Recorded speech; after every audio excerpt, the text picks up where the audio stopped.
Assalamualaikum warahmatullahi wabarakatuh. Sekarang kita lanjut mata kuliah auditing ya.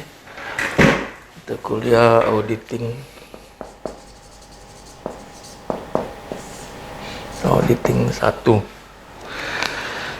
Kita minggu kemarin kan sudah ada 2 soal yang diberikan ya. Ada contohnya ya, yang pertama macam mana kita mau menyusun perhitungan laba rugi dan neraca. Ingat ya, di dalam auditing ini kuncinya adalah akuntansi ya. Jadi auditing ini kita belajar sebaliknya ya. Sebaliknya maksudnya gini, kalau kita akuntansi itu umpama jurnal penjualan ya, jurnal penjualan ya. Contoh ya, jurnal penjualan kan kas ya, piutang ini, piutang, dagang pada penjualan gitu ya. Nih kalau kita menggunakan physical ya.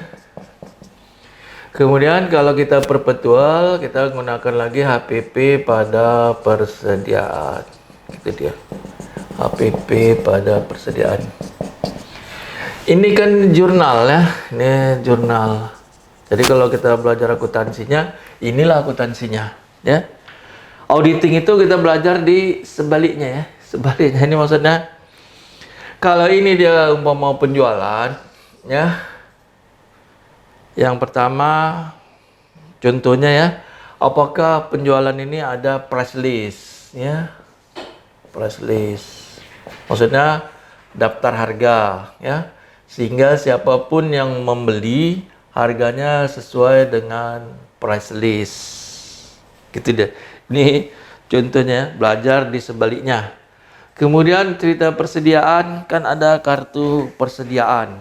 Bagaimana mengawasi persediaan ini ya? Diawasinya. Kontrolnya sudah ada di akuntansi ya.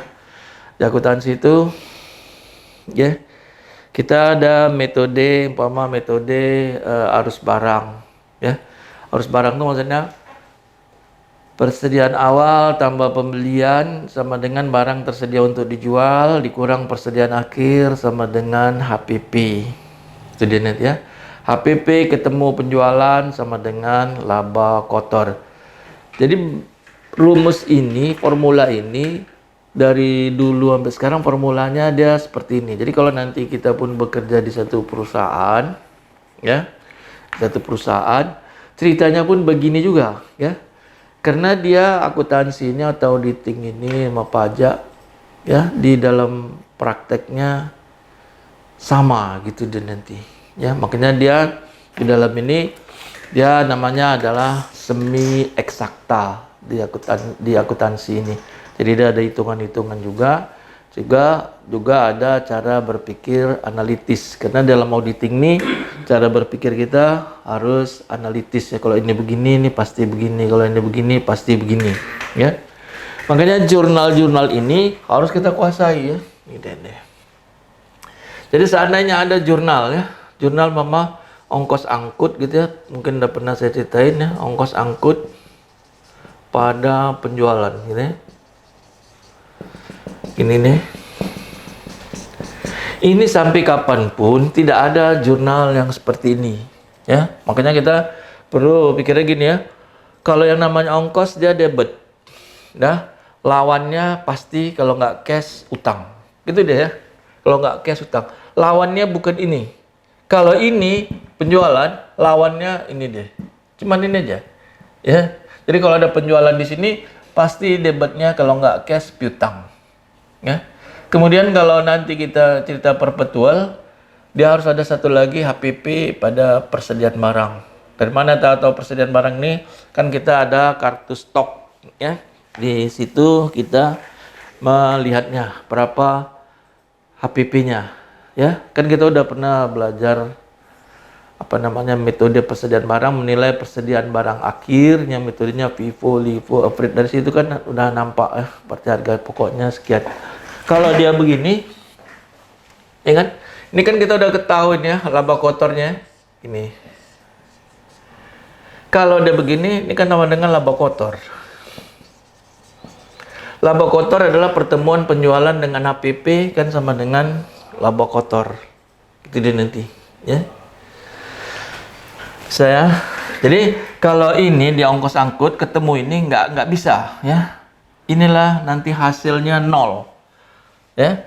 Penjualan kan sebelah kredit, ya. Ongkos angkut kan debit. Kalau di sini 10 sama 10, 10 kurang 10 kan sama dengan 0. Nggak begitu, ya. Kalau ini ongkos angkut, lawannya di kreditnya ini kalau nggak utang cash. Kalau ini penjualan, lawannya kalau nggak cash pada piutang. Begitu seterusnya, ya. Jadi maksudnya untuk yang sifatnya jurnal-jurnal ini udah baku, ya. Jadi udah baku, maksudnya udah di kepala kita lah gitu, ya. Kemudian, ya saya ada mau cerita gini, ya.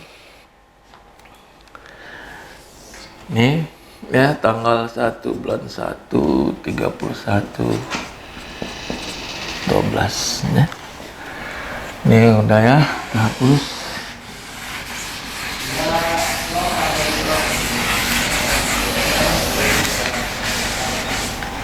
Hapus, mama gini deh. Mengaudit itu ini kan gini, ya. 20x1, ya. 20x2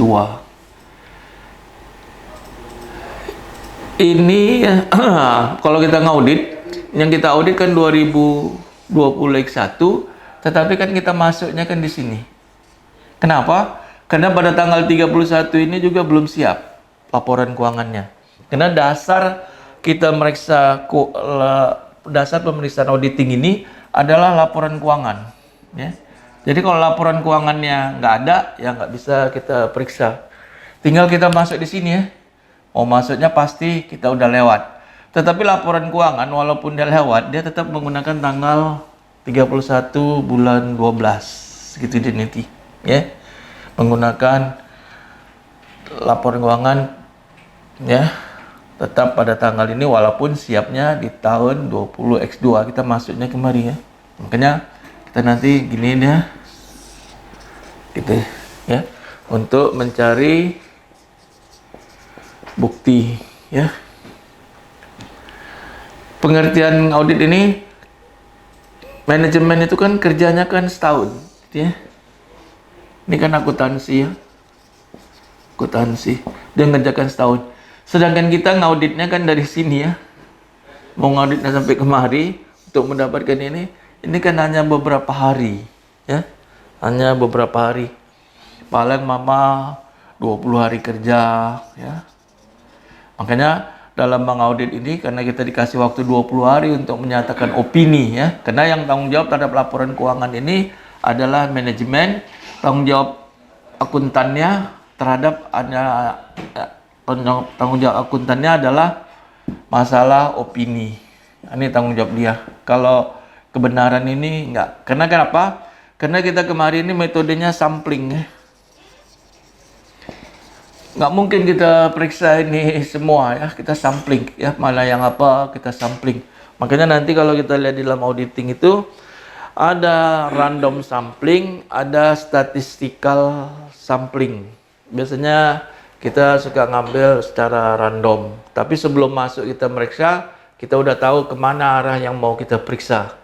Kalau nggak dalam waktu 20 hari untuk mengerjakan ini, berarti nggak selesai, ya. Jadi makanya di dalam audit ini ya kita ada membuat audit program, ya. Inilah langkah-langkah kita melalui audit program. Nanti lihat di buku, ya, nggak mungkin diajarin semua. Lihat di buku audit program, kemudian ada kertas kerja pemeriksaan kita, ya. Inilah yang nanti kita file. Makanya di dalam auditing itu ada namanya permanent file sama current file, ya. Inilah kita ini, ya. Jadi kalau kita nanti ngauditnya tahun ini mungkin yang memeriksanya pada tahun 21 akuntan kap yang lain, ya. Tapi kan kita masuk, kita bisa minta nengok laporan keuangan dulu, laporan keuangan yang pernah diauditnya, kita pelajarin gitu deh nanti, ya. Sekarang kita masuk umpama contoh gini, ya. Ini neraca, gitu, ya. Neraca kas. kas yang ada di sini, maksudnya yang ada di saldo buku kas perusahaan. Kalau kita nanti gini, kalau kita bikin gini ya, ini kan saldonya ini nanti kan kemari ya, saldonya kena ini buku besar ya, ini buku besar.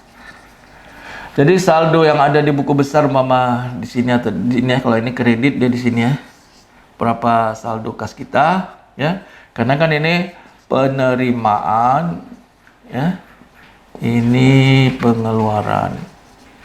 Jadi ini sama ini kan nanti kan saldonya kan penerimaan kan lebih besar pengeluaran, saldonya kan nanti balik kemari, jadi dia ke debit gitu dia nanti ya.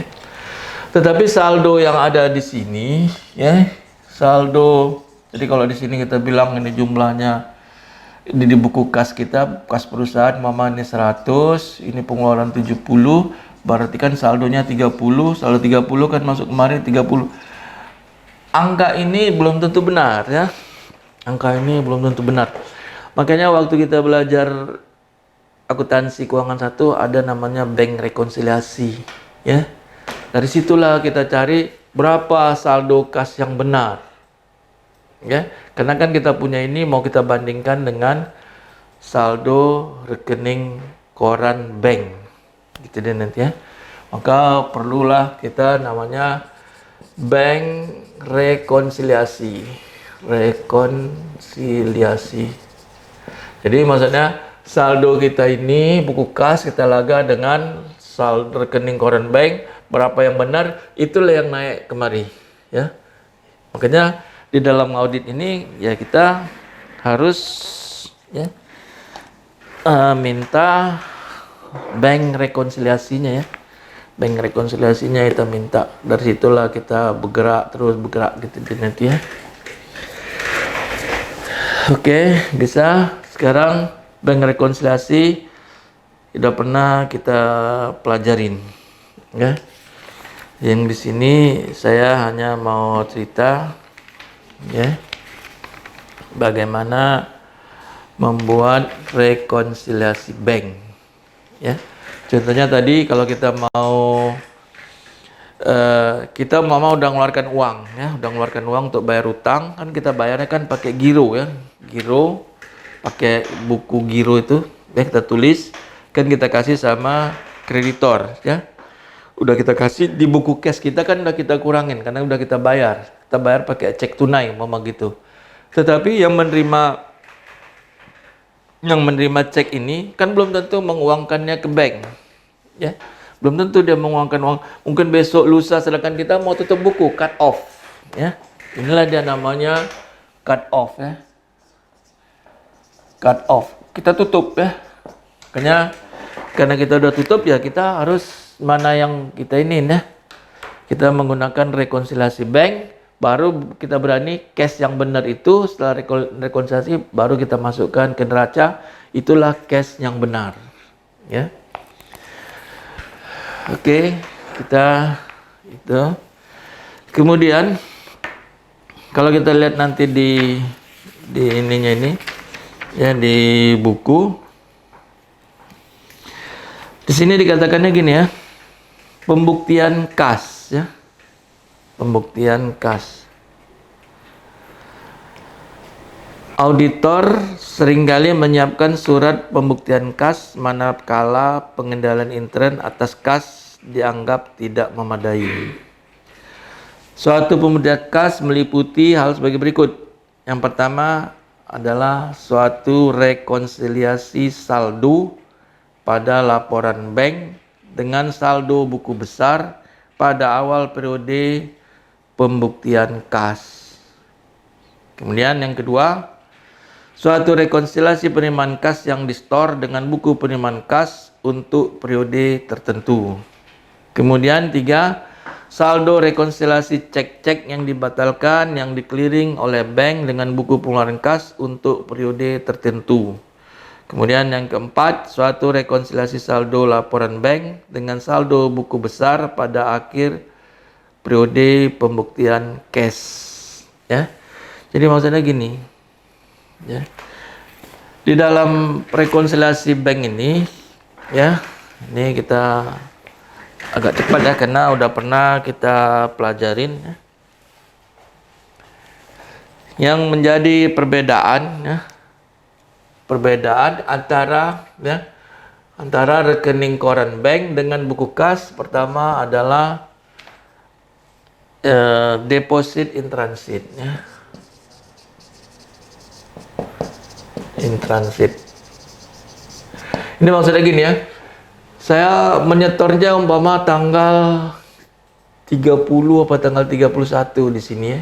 Saya mau nyetor ya. Udah saya store di sini, ternyata bank udah tutup.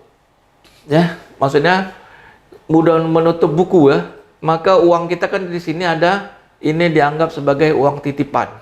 Padahal di buku kita udah kita mencatat sebagai cash. Dia baru mencatat cash nanti pada tanggal 2 bulan 1 baru dicatat di sini.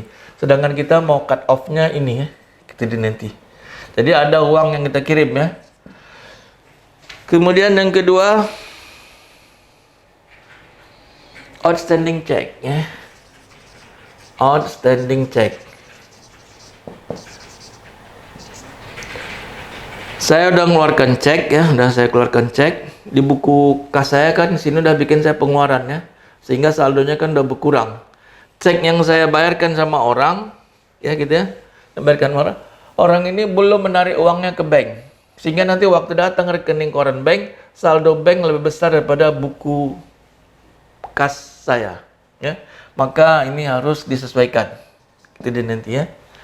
Kemudian yang ketiga, bank chart ya.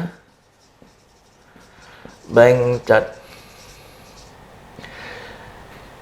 Bank chat ini kita baru tahu ada biaya bank setelah kita melihat rekening koran. Ya, jadi kalau nanti dia di sini ditutup, kita kan nunggu rekening korannya sini. Baru bisa kita hitung berapa biaya berdasarkan laporan rekening koran itu. Ya. Kemudian yang keempat, collection by bank. Ya. Collection by bank. Jadi kita menyuruh bank untuk menagih piutang kita kepada pihak ketiga, kemudian dapat ya, oleh bank dapat penagihannya, kan baru dilaporkannya sama kita. Berarti saldo rekening bank di situ kan lebih besar daripada kita. Kita baru tahunya setelah melihat rekening koran ya. Baru kita dapat ya. Kemudian error ya. Yang kelima ini cek kosong. Kelima, not sufficient.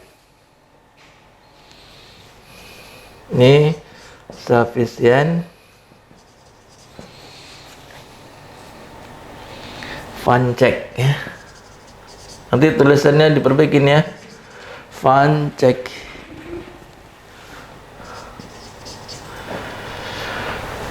Saya terima cek dari orang ya. Dari debitur bayar utang sama saya jurnalnya cash ya, pada piutang dagang sama si A gitu ya. Ini kan saya terima cek ya, saya kan udah mengkredit buku dia, udah ceknya ini waktu saya mau uangkan ke bank ternyata dananya nggak cukup, dana si A itu tadi ya, ceknya kan ditolak. Begitu ditolak, kita harus membalikkan jurnalnya lagi. Ya. Piutang dagang pada kas, ya. Supaya dia sama, gitu dia nanti. Jadi atau bahasa lainnya cek kosong yang dikasih sama kita. Kita sudah optimis jurnalnya ini, ternyata waktu mau diuangkan ke bank duitnya nggak cukup atau duitnya nggak ada, maka jurnalnya kita balikkan lagi. Kemudian yang keenam adalah error. Ya. Ini yang paling banyak terjadi ya. Kenapa paling banyak terjadi?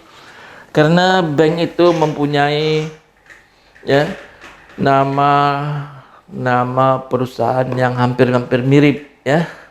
Umpama PT Ababil nanti ketemu dengan PT Abuba. Wajar ya kalau dia salah menginput kita punya cek, itu wajar ya, salah masuk.